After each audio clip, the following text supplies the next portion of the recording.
choose to be optimistic, it feels better. Dalai Lama. Welcome to the Guyana Dialogue. I'm your host, Shamiza Ali, and it is truly a pleasure being here with you this evening. Our topic tonight is the public procurement process and allegations of corruption. The Guyana Dialogue is being sponsored by a coordinating council of Guyanese based in the US, UK, Canada, the Caribbean, and Guyana. Funding support is by well known philanthropist Dave Narayan from Dave West Indian Imports. Please welcome my moderator for tonight, Dr. Tara Singh. Thank you very much, These are Shamiza, and the welcome to our viewers. Welcome to our welcome, Dr. panelists. Tara. And our panelist tonight is Dr. Ganga Ramdas, who is a professor at the Lincoln University, and they both worked in Guyana. Thank you, Shamisa. Welcome to our guests and our viewers. Our guest tonight is a financial analyst and consultant. Please welcome Mr. JC Bhagwandin. And joining us later on in the program will be our other panelists, so stay tuned for that. Welcome, everyone. Have a good evening. Thank you Good very evening. much. Good evening. Thank you. Dr. Tara, please go ahead. All right. Thank you very much, Shamiza, and welcome back to New York. I hope you and your husband had an enjoyable trip in Guyana, a memorable one. Um, I've seen pictures. I know you're a bit disappointed that the Guyana Amazon Warriors did not win that match at final. Anyhow, Yeah, I mean, it's go it's ahead. something that you go there with the intent, but we also know that in sports and many other things in life, you win some, you lose some. The important thing is that they played their best game. I think all the teams that we've seen in the finals and semifinals, they've definitely shown that they were the ones that was worthy of being there, and they were there for a reason. Mhm. So I was Yeah. happy to see good cricket in Guyana, and just the stadium, the people, everything about it is just magical, and it's just a good place to be. So I'm happy for that. Okay, thank you. Yeah, today we are very happy to have our guest, Mr. Joel Bhagwandin, who is a public procurement commissioner and also a consultant, and a young man who has risen very sharply in the academic and political circles. He has been writing prolifically in the press as well, and we are happy to have him here. But before I go to him, I just want to say today happened to be a historic day in Guyana, where the president of Guyana appeared in parliament, announced a series of measures to grant relief, particularly because of the pressure of cost of living, etc. For example, he announced a reduction in electricity rate by 50%. Every child will get a 10,000 per month grant, and a one-time payment, I believe, is about 200,000 to each household. Guyana got about 260,000 households. He also said from January, tuition fee at University of Guyana will be abolished, and some other announcements. But I think that was a great move. And of course, he spoke about universal health care, where each 500 children may benefit from a 10,000 voucher for that. And there are others that constitute a menu of measures to grant relief. But I think there's a move in the right direction because the cost of living, the prices, the cost of living index do not really show the pressure that people are going through. The same thing happened in America. They said the cost of living only 4 or 5%, but you know that when you go to the supermarket, whatever you used to buy a year ago with $100, you got paid $200 for the same product or even more. Anyhow, I want to welcome Mr. Jewel, but before we get to our topic, the vice president in his press conference mentioned about migration and its impact. And I know you have written about 2 or 3 articles during the week on immigration, and I will ask you to comment on that before we move, because it's a very topical issue now with so many migrants coming into the country. And the president also said today that we must respect these migrants, treat them with dignity. And we all agree with that because we ourselves are migrants. Over 60, 100,000, 600,000 Guyanese live abroad in various countries. So over to you, Joel, and welcome. So yeah, thank you for having me. Good evening again, Mhm. Dr. Singh and Dr. Gangaram Das and Shamiza. Yeah, on the on the migration issue, so I've observed that in the political arena, that this issue is being used, the issue of migration is being used in a political sense by members of the opposition, particularly the AFC, and I see the PNC is following the AFC line in that they are trying to give the impression that although we have a we're the fastest growing economy, we have high GDP growth rates. And when you look at the passport lines in the morning, it's a long line, and it has been historically like that. They're using that to say that people are still migrating in droves, to give the impression that people are migrating, you know, in large numbers. So when I picked up the issue, I've argued that the thing about migration is that people migrate all the time, and there is no country in the world that has zero migration. From a policy perspective, from a national policy perspective, the objective is you want to have the lowest possible rate of migration. So I've written three pieces on the subject, responding to I would two professors who I regard as high caliber professors in the diaspora, both of them in the diaspora, where they argued, they responded to the first piece that I wrote, because in the first piece that I wrote, I sought to deal with it from the historical standpoint and where we are today in terms of where the country is today. And historically, since post-independence, we've had the highest rate of migration in the thousands, in the tens of thousands. In some period, you had as high as 25,000, 30,000 migration rate annually. And I have argued that when you look at the data, now first I used the arrival and departures data to extrapolate. Now that is not the best data to use, but you could at least use it to extrapolate. And you look at the trend of the net departures or net arrival, and the trend would show you that you have more people coming into the country than people leaving the country. Now, we could argue forever that these people are visitors, these are expatriates, these are Guyanese coming back from the diaspora, visiting on business, etc.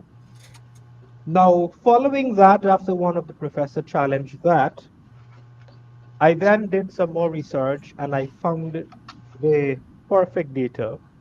And there is a database, a World Bank database, World Bank and United Nations database, because it's really the United Nations data that the World Bank took and created this database for the whole world, countries across the world, all its members, members of the United Nations, and they did it nicely by regions as well.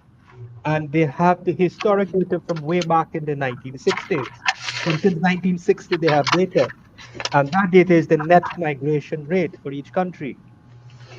So when I found that, I look at the net migration rate for Guyana, which is the difference between emigrants and immigrants from since 1966 to present.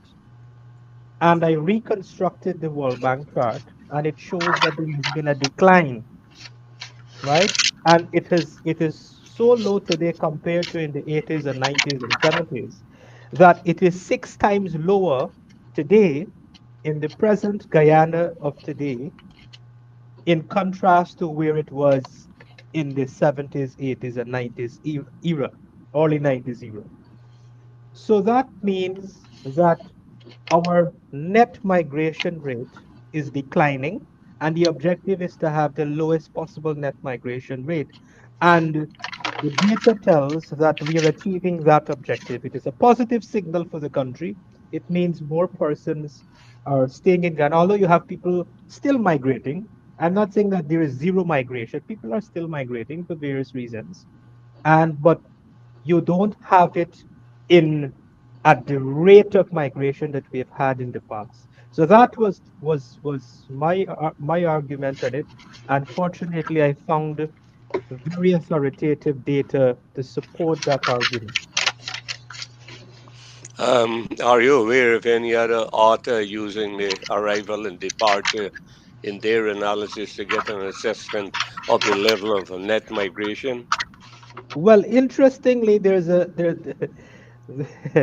there the other. So I mentioned two professors took me on, and the one of them is Dr.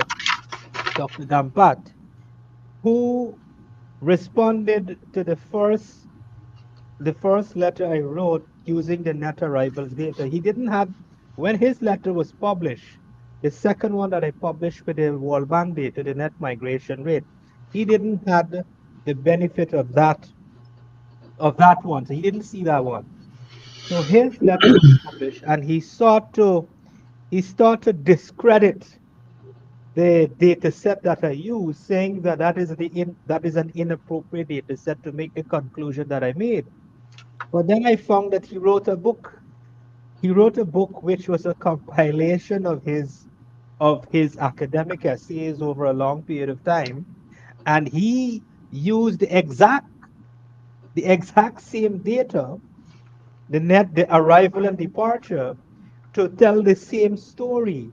And he used data from 2000 to 2018, but he did it incorrectly. The difference between arrival and departure is not net migration. That is your net departure or net arrival um, rate. But he incorrectly said the difference between the two is net migration.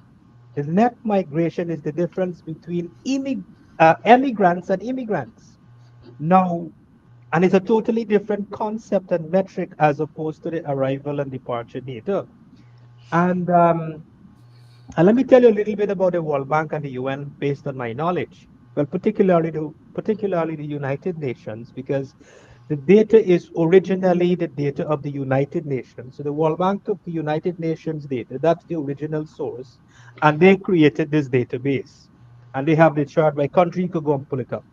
Now, I am comfortable to rely on that data, that net migration rate, because even if, well, they did not say it's estimates, and it would not be just estimates out of the sky using some sophisticated methodology.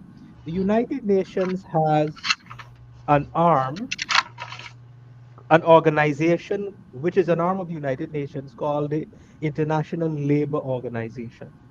Now, the International Labour Organization does a lot of work with all the member countries of the United Nations, which is about 193 or 196 countries that are members of the United Nations, that work with governments in the area of labor market studies, as well as they collect a lot of data on migration and immigration and so on. So I regard them as the authoritative source in terms of the data that they have. There's no question about that. And they have a rich body of work there is a rich body of work for Guyana done by the International Labour Organization in collaboration with the Ministry of Labor, right? And they have a rich body of work for the Caribbean and, of course, other countries that are members of the United Nations. Okay, thank you. Before we proceed to the subject of tonight's discussion, the main subject, let me go over to Dr. Ganga. I know he has vast experience in this area. Dr. Ganga, you want to make any comment or any question Uh, to? yes, first, I think JC is on the right track there because if you look at the Permanent migration rates then compared to now, it was high then and low now. So overall, I think he is on the right track in using the published data from the World Bank and other sources, other official sources, because those are cleaned data. They have been adjusted. I think Dr. Gampat was concerned more by the current publications of the Bureau of Statistics, where I worked there for some time. So he didn't find the usual tables to have updated information on the subject matter. But I think the use by Joel on that data set that he found would show that during the dictatorship years, permanent migration rates were very high, and compared to now, it's lower. So I expect Joel's findings, to be okay. I have no disagreement with that. I too would echo that the Bureau of Statistics need to publish the full complement of data so we're not wandering in the dark and groping in the dark to get information. That's the only overall comment I would have. Yeah, thank you. Dr. Ramraj wrote a book, on demography and other things, geography in Guyana, and he did some analysis, and he found between the 1970s and 80, over 120,000 people migrated. And of course, I don't know to what extent you can say the UN data is perfect. It's not perfect because they can't take into consideration the heavy migration of illegal immigrants, especially in the 70s, 80s. So to that extent, you got to be a bit caution, exercise some caution in the explanation of that.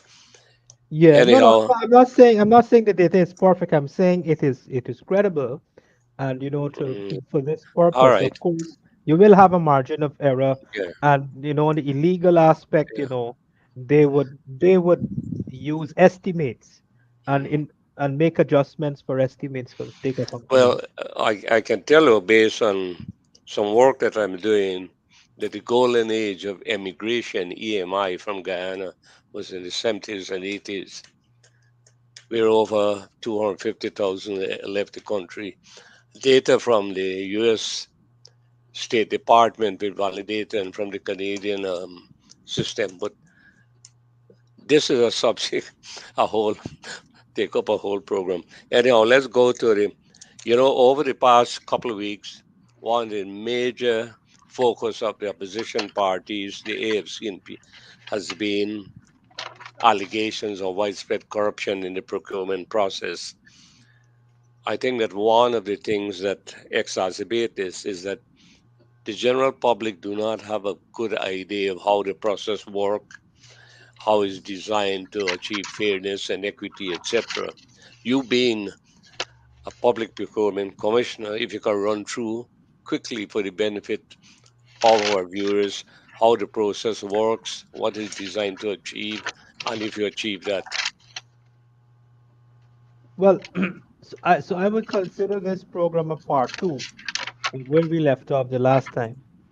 And in the last program, you would recall that I spent a considerable amount of time explaining the process, Mm, the procurement process from the legal perspective, the procedures set out in the Procurement Act, the regulations, and the different methodologies of procurement.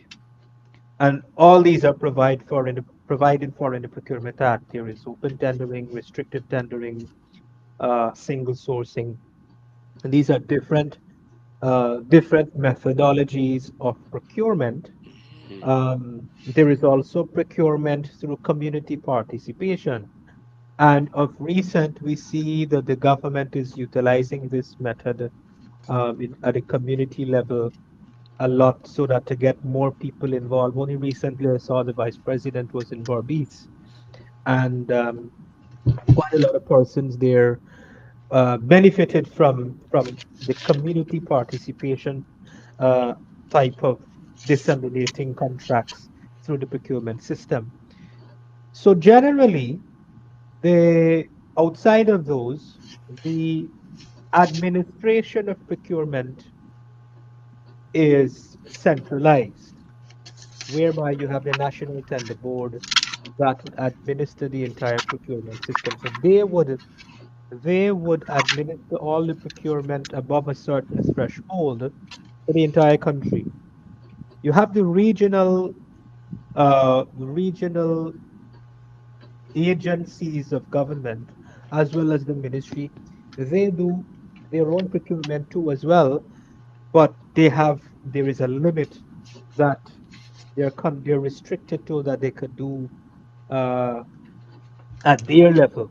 Above a certain threshold, it is administered through the National Tender Board. So that is in terms of administration of procurement. And of course, from the Public Procurement Commission, in terms of the functions of the Procurement Commission and what we do at the Commission, is it is an oversight body ensuring that there is compliance with the Procurement Act, there is compliance with the procurement regulation, etc. Of course, the Commission doesn't have the capacity to do real-time oversight at 100%. Right? That is not practical at this point in time. But of course, speaking from the standpoint of the work that we've done so far, as well as the commission is that body where bidders could file a complaint or request a review. There is a bid protest committee as well before the award of a contract. There's a window period of 5 days if if they want to object, if a bidder wants to object and request a review, they could uh, file a protest with the bid protest committee to do a review before that contract is awarded. Now let me state I should have said this before that a disclaimer basically that I am not the authorized person to speak on behalf of the Procurement Commission. So let me put out that disclaimer. The commission is made up of 5 commissioners and it has a chairperson and a deputy chair. I'm one of the 5 commissioners who is not the chair, neither the deputy. So I'm speaking here on behalf of myself and also as a commissioner, but not on behalf of the commission. And based on the question you posed to me, I will give you general answers. I will not go into too much of specifics, but I can speak on matters that are already within the public domain freely. Let me just state that that disclaimer there. So yes, so I'll stop there for now. You can and invite you to react to that or ask any follow-up question. You're on mute, Dr. Singh. Mute. Okay. What has been in the public domain is that, according to the procurement rules, you have to award a bid to the lowest responsible and responsive bidder. What the opposition is arguing, in some cases, the bids were awarded not to the lowest bidder, but to somebody whose bid is higher. And that's why they are arguing there's corruption there. And so, So what I so got to ask you before you answer that, mhm. has there been any complaints to the PPC about this? And if so, how many? Has any of these complaints been forwarded to the Ethnic Relations Commission for review? No, I can't speak for the Ethnic Relations Commission. But I do know that the Ethnic Relations Commission, they do publish their annual reports like we do. But I haven't had the chance to look at their annual reports. But there is some reports out in the public domain which we could take a look to see the kind of complaints that they receive. Now, I wanted to respond to that question. I want to give you a specific example. Um, yes, we've received complaints, and most of the complaints that we receive are from politicians on the opposition side. there is a specific issue, there's a specific allegation recently by one particular opposition member whom I challenge because I saw him post on his Facebook page, and I believe, if I'm not mistaken, the media lifted his post from his Facebook page and make a news article out of it, where he alleged that a certain supplier of medical supplies is getting all these contracts in the health sector, and that supplier was not the lowest responsive bidder, and he was looking at just the minutes of the meeting. Now I'll explain that in a bit. And that was the basis for him to conclude that that is corruption. Now I challenge him, I call him and I challenge him. And I said, you can't allege that this is corruption. You know what is the procedure, you know what is a responsive bidder. Now he said to me, he's a politician, he has to do what he has to. I said, that's fine, but I'm going to challenge you on it as a technocrat. Let me explain first the data that he was relying on. Now, tenders, when tenders are when the tender board is opening the box with tenders on on the day of the deadline, the media is invited.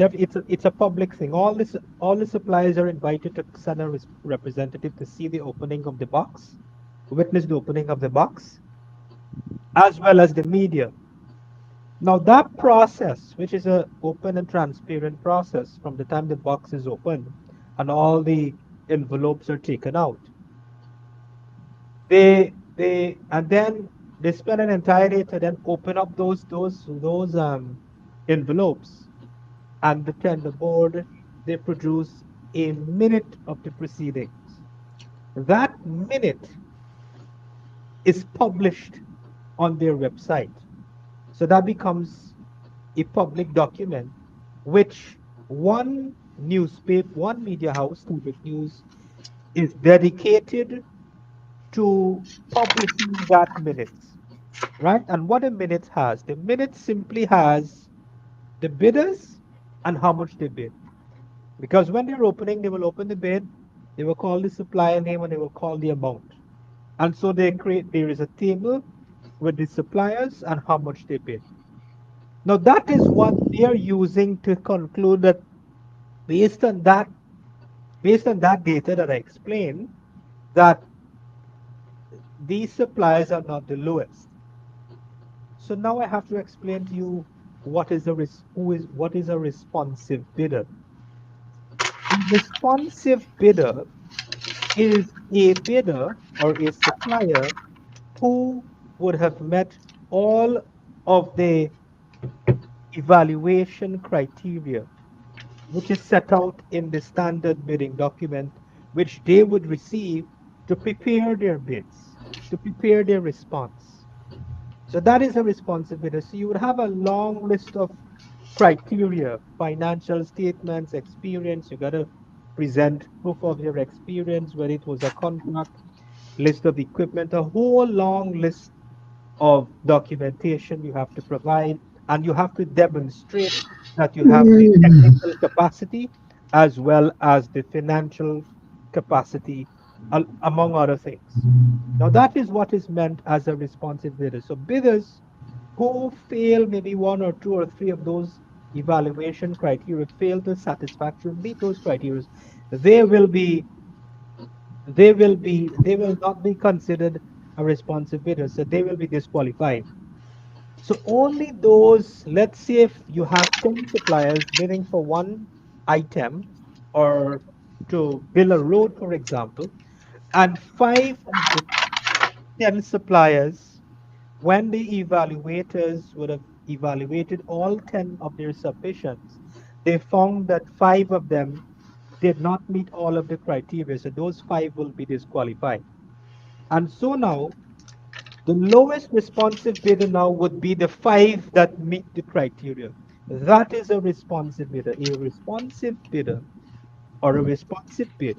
is a supplier who satisfy all of the evaluation criteria. So that's the first thing. And I said to him, you know, that's the process. And you can't say that it's corruption because you haven't even looked at the evaluation report. You are not part of the evaluation committee. How do you know that this is the lowest? You know,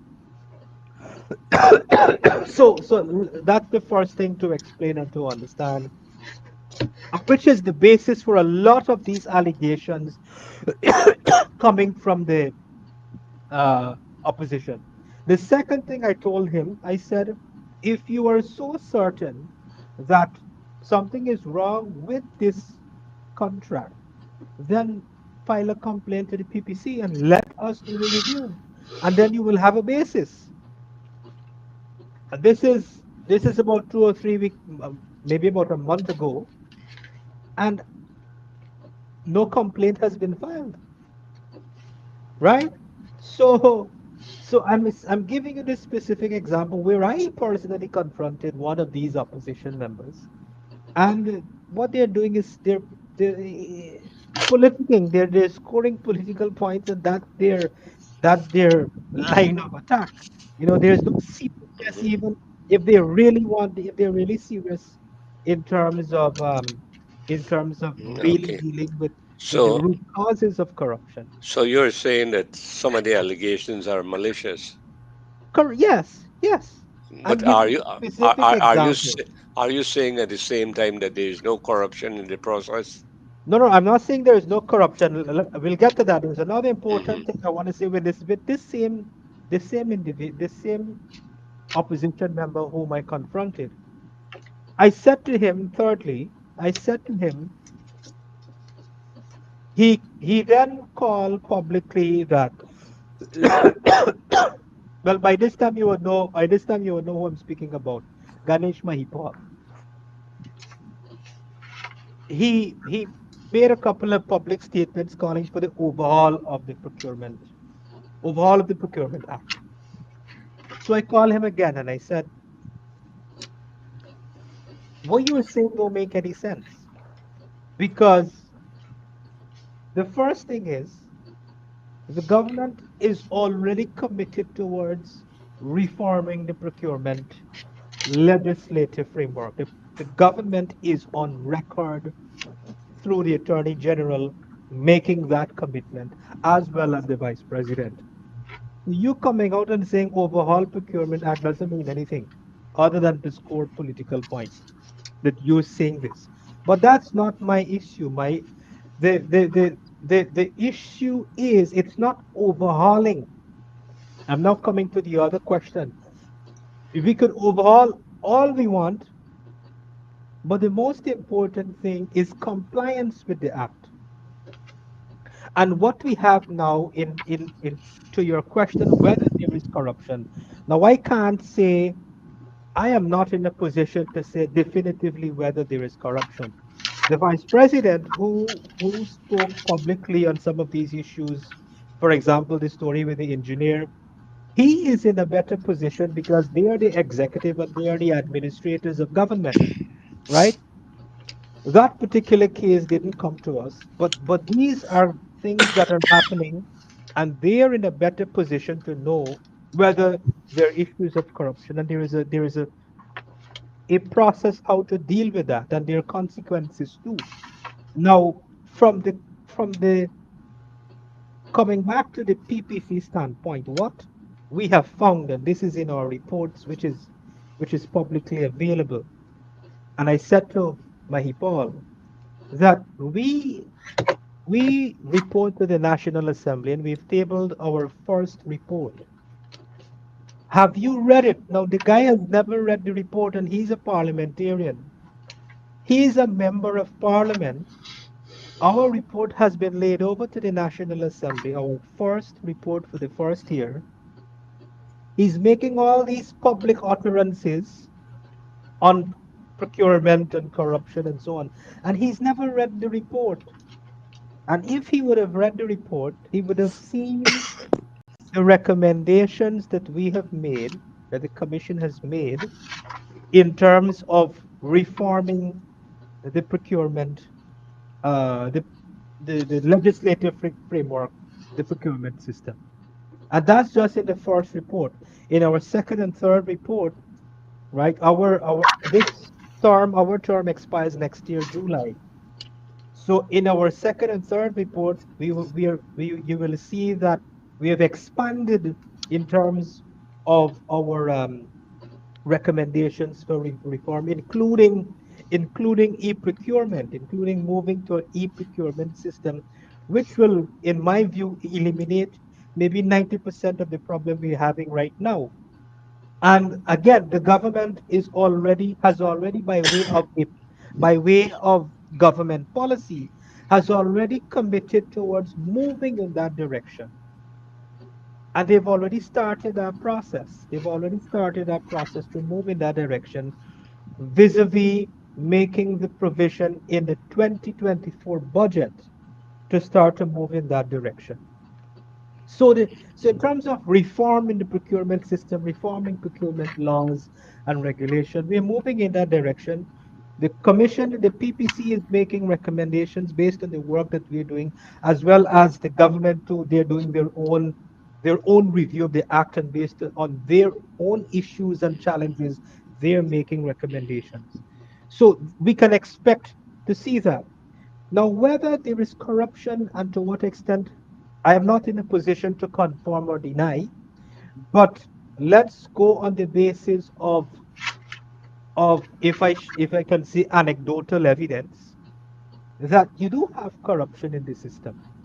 You do have corruption in the system, and some of the irregularities that we found, for example, in some of the cases that we looked at, what the commission has found is that, let's say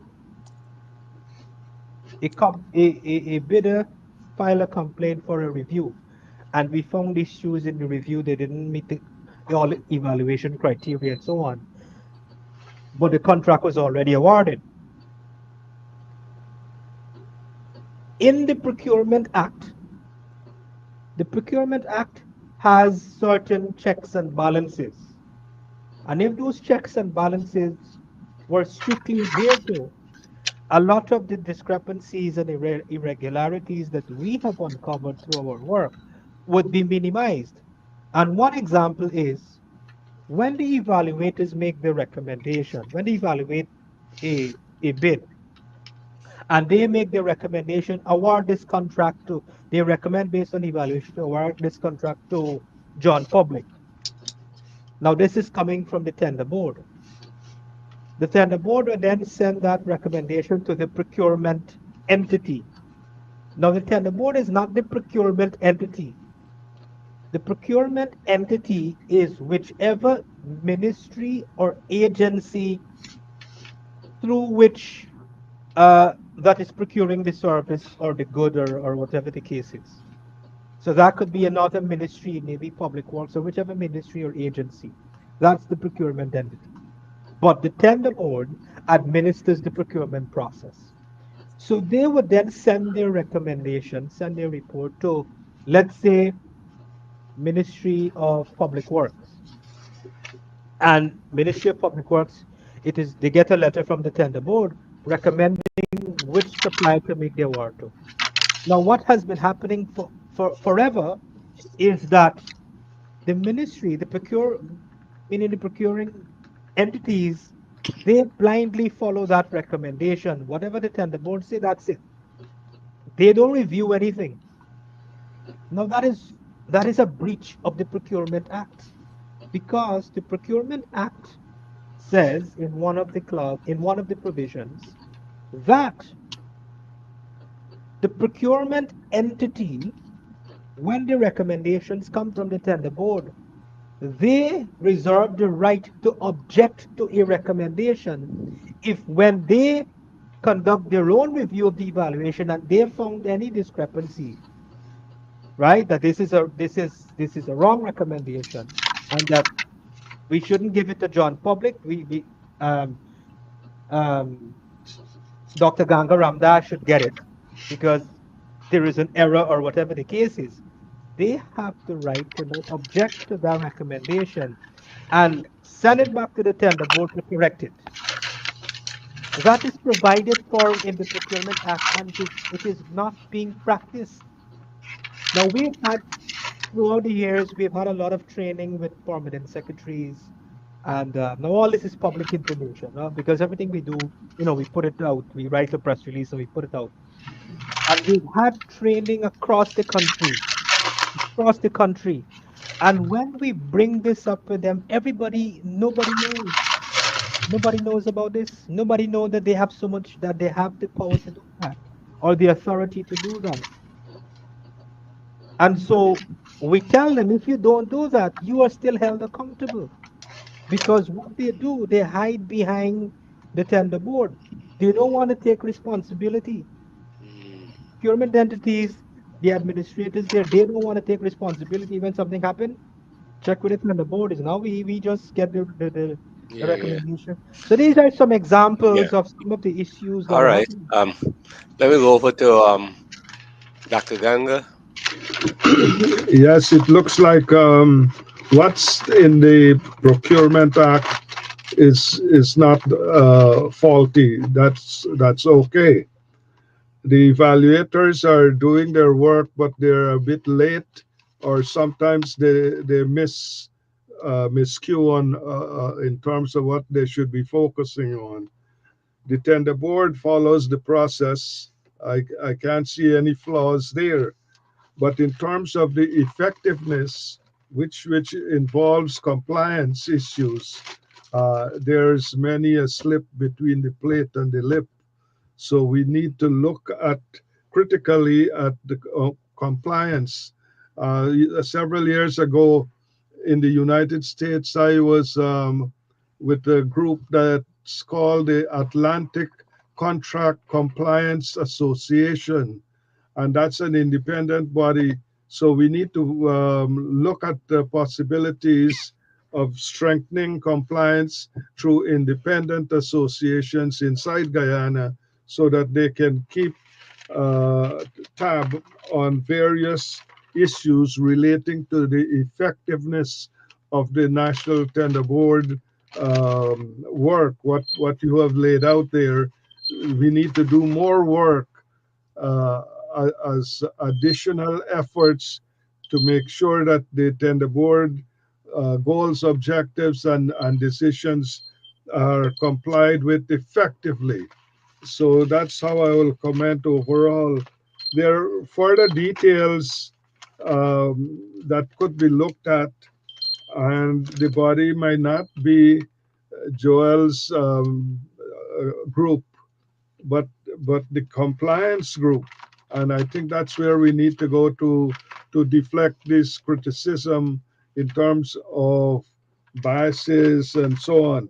For example, the engineers baseline reports are to be observed, and also what is needed is performance auditing standards, and we should take those standards in terms of physical criteria or physical standards, the quantity aspect, and apply costing methodologies, standard costing.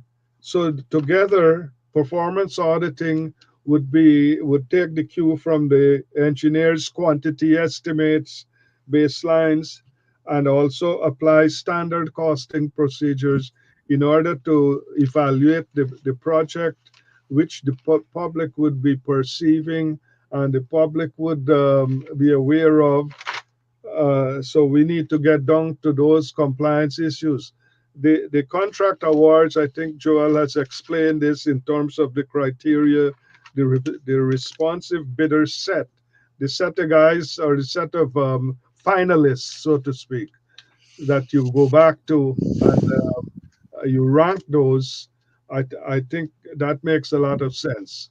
I'm in agreement with that because you have filtered through using various criteria, and you came up with a set of finalists. But then those finalists, we could have a post audit on the finalists themselves to make sure that they're not going to subcontract out their work. If they did, then what may happen, what is expected from the process may break down later on because the subcontractor may not be as qualified as the original contract awardee, the guy who got the contract in the first place. He has satisfied all the criteria. But then he goes forward and subcontracts to some other entities that don't meet the same criteria. And I think that's where the breakdown comes. The subcontracting. Yeah, I have that's what. Mm. some idea in sand trucks and delivery and materials area, but you have labor, you have equipment and other things. They may pad it up to get the contract in the first place, but down the line, as they farm out the work, you have a breakdown, and that's where the public perception is very important. Mhm. Yeah, All right. I would. So, But before Joel respond, one way you can avoid this criticism about you didn't award the bidder to the lowest bidder in New York, what they do, they have a multi-stage or multi-step bidding. You ask vendors or you ask bidders to submit their bid, but submit the technical specs separate from the financial. So what they do first, they evaluate the technical qualifications, see that they meet the minimum standards. If they don't meet the minimum standard, they eliminate it right away. So those who are qualified, if 10 apply, you eliminate four, six. So those six you give the lowest, and you have no problem. That is what we did. I was working on that in the city. Myself and another guy was in charge of that, and that is how we avoid this allegation of oh, the lowest bidder didn't get it. And we Well, stated clearly that the committee reserved the right to eliminate any bid that does not meet all the technical requirements. I Go think, ahead. Dr. Tara, you just outlined standard costing. The quantity estimates or the quantitative aspect is separated from the costing aspect or the financials, which you Mhm. just said. So that makes a lot of sense, and we should be moving in those direction because when you do it that way, the public and the civil servants and those associated with there would also could also be monitored and Mhm. staffed. The staffing requirements for those evaluators could be streamlined into the financial guys and the quantity estimates guys. So we have the two. So the engineering estimates, the role of those estimates, it could be incorporated into a system of standard costing. All I taught accounting as well, accounting and taxation for many years. So all of these things come to mind as you speak. And Tara is correct here. I support all what right. he says. Thank you, Dr. Ganga. Um, JC, yeah, let me just ask for so excuse me. Shamiza, we have any questions? We do have a few questions, Dr. Okay. Tara. Okay. So, Yeah, I JC, will say. if you can wrap up in about 2 minutes or 3 minutes, because we have some questions so where viewers oh, want no, to bring the pose to question. you. No, no, no. Go ahead with the question. Go ahead with the question. All right. Go ahead. Dr. Tara, I can't see the prompter right now, and as if stepped away. Can anyone read? Joel, can you see the questions in Where, the where, comments? where is it? Right on the stream here. Yeah. Okay, and yeah, yeah, I can see them. Can you read the question? Yeah, these are comments. I'm scanning for the questions. It Well, is it's under the mentioned. comments. Yeah, needs to be advertised. Right under there, there's some questions. N- Needs to be advertised. Oh no, they're talking about the program. Who qualifies the potential bidders to Yes. on a bid list? And what is the criteria? Who determines the criteria? So who qualify the potential bidders? There is So we have evaluators, and the evaluators are technical staff, are technocrats within the public service that they would pull, that the tender board would pull from various ministries or various agencies. So they have a pool of evaluators that they would pull to look at different bids, to evaluate different bids. Who determine the criteria? So the criteria, there is a standard bidding document which is already established, that which includes the evaluation criteria, and that document is in accordance with the procurement regulation, and it was developed by the tender board, um, by the national tender board. Now, so that is the standard that all the procuring entities, they have to abide by. They cannot deviate from those established evaluation criteria that is already set by the tender board. If they want to deviate, they have to get the approval from the tender board, and there is a procedure for doing that. So that's the answer to that question in terms of who set the evaluation criteria. There is a standard evaluation criteria, which is part of the standard bidding documents that has already been established by that agency.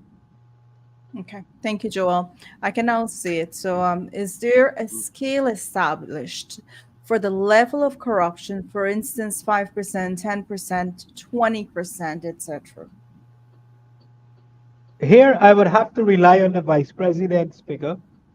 Now, according to the vice president, they're saying that there is about 5% that has issues. Now, from the commission standpoint, based on the complaints that we receive and the other compliance random reviews that we do, it's much less than that. And that is, of course, based on the volume of work that we have done. And my calculation, it's about 1% based on what we have looked at so far in terms of complaints coming in, as well as independent random reviews that we would do. Um, we would request files and do random compliance reviews. It's about 1%. And then, will they be receptive to independent bid evaluations by non biased people? I think this independent bid evaluation, I think this is something that Dr. Ramdas pointed out, if I'm not mistaken, the last time we had this program. At this point in time, I'm not aware that there is independent. When I say independent, well, the evaluators are independent in the sense that when, let's say, Public Works or Ministry of Finance has a bid, it would not be Ministry of Finance people reviewing that bid. It would be independent evaluators pulled from different agencies, right? So they're independent in a sense. But if you're talking about third parties, independent in the sense of third parties or external, that Right. is not, to my knowledge, uh, a practice currently. But I believe it was a recommendation by Dr. Ramdas. Got it. Thank you. I know Dr. Vishnu Mahadev is asking if you can have a discussion on the sovereign wealth fund, but I'm not sure if we have the time for that, or Dr. Tara want to set up another time where we can have a discussion on that. Yeah, well, the sovereign wealth fund is a different area, Mm-hmm. and part of the oil revenue is going there, and it should be from other areas as well too. So, but that's a different subject that comes under the NRF Act 19 of 2021. So it's a huge subject we can't cover it. I think Joel had discussed this in previous Yes, meetings we with have us. had discussions Hmm. by So, so, different people. so I Um, see another question there. Somebody asking, is there a scoring of commercial? yes. the current methodology that we use does not provide for scoring, but this is something that we've been exercising our minds on, myself particularly, and some other technocrats within the ministry. Sorry, within Um, I, yeah, within I, the Ministry of Finance as well as the Procurement Commission. It is not the current method that is practiced. well, It's more a qualitative I, thing. Um, I agree with scoring, weighted scoring that will introduce objectivity to the yeah, but that evaluation process. right. So that is something that I like that we are exercising our minds and we're deliberating on right now in terms of the recommendations that we're putting forward in the reforms that we're Let, recommending. Let let me me just also say, let me also say quickly, Dr. Tara, that the public can also make their recommendations when the draft, whenever the draft uh, recommend amendments come out. mm, The public would be open to providing their feedback on yeah. committees. So people like Okay. Dr. Ras could have a Let, let, say. let us get Dr. Ramda's view on the scoring method. Well, I don't have any information on the scoring method, but I'm sure the criteria that's being used by the evaluators would be generalized.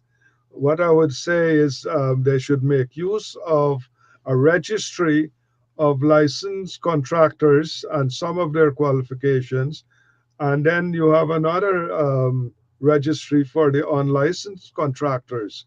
So when things happen, we can go back there and see and ask questions. It will be food for thought in this whole area of compliance work that needs to be emphasized.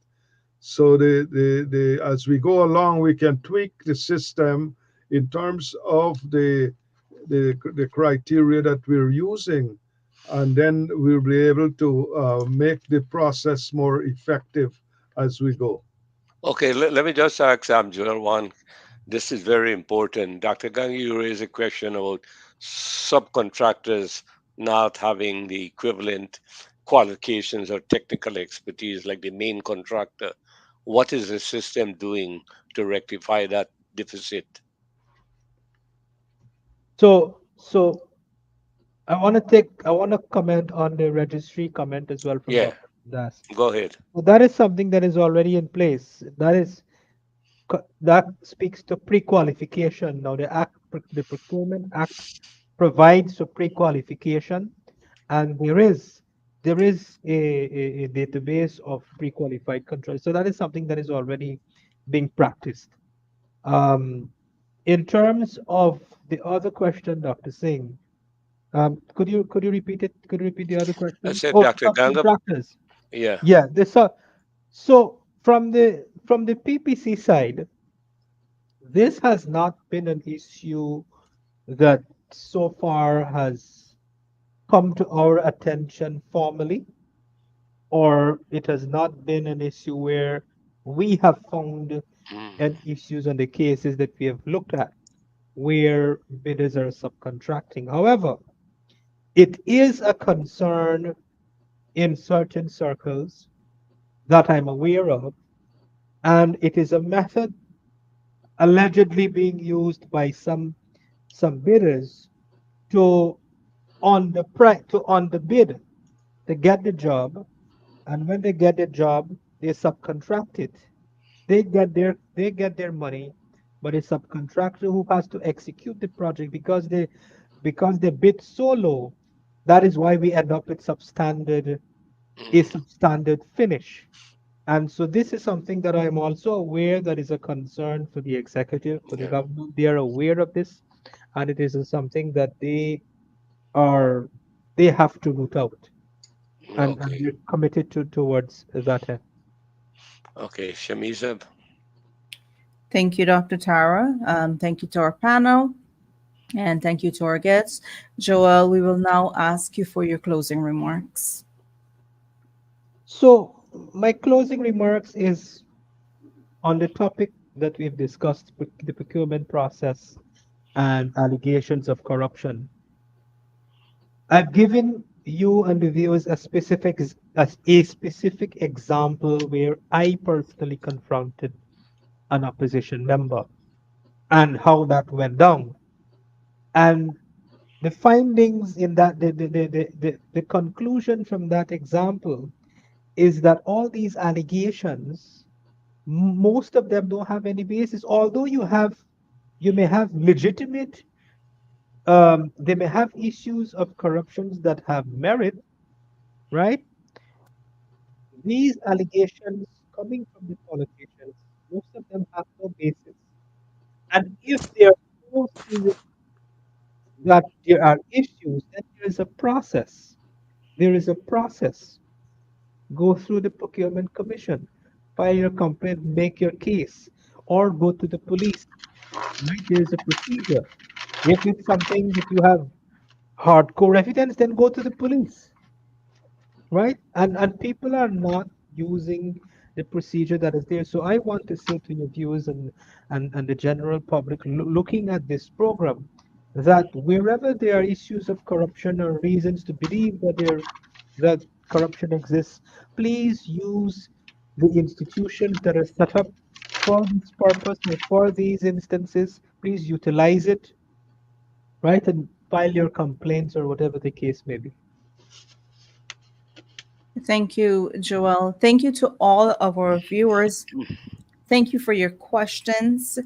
And thank you so much for taking the time to join us this evening. I do want to wish my Hindu brothers and sisters a very blessed Navratri. And to all of you, until next time, this is the Guyana Dialogue, and I'm your Um, host, and Shamiza Ali. and Good before you evening, go off, everyone. I just want to announce on Saturday, October the 19th, we'll be having a conference on Hindu issues at the National Convention Center. So those who are interested can please register. You can do it online, and you can either be there in person or be in a Zoom program. So it's Saturday, the 19th of October, starting at 8 a.m. I think Joel will be one of the presenters. Unfortunately, Dr. Ganga cannot go down there. He's a builder as well.